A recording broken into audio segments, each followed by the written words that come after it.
এই সুদের টাকা, কিস্তির টাকা, মিথ্যা হারাম রোজগার, বাটপারি, সিটারি, ওজনে কম দেওয়া, আবার গিয়া নামাজ পড়ে মনে করবে যে চলবে না, চলবে না, চলবে না, হবে না।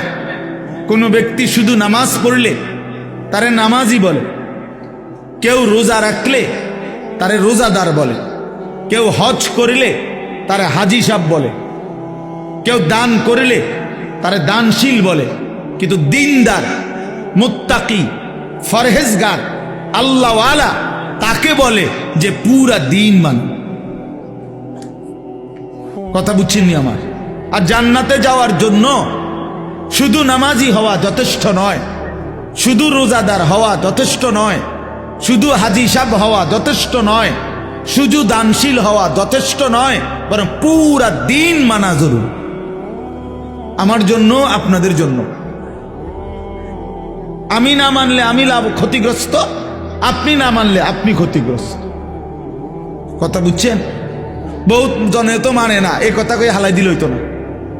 বহুত হুজুরেও তো মানে না, না মানুক।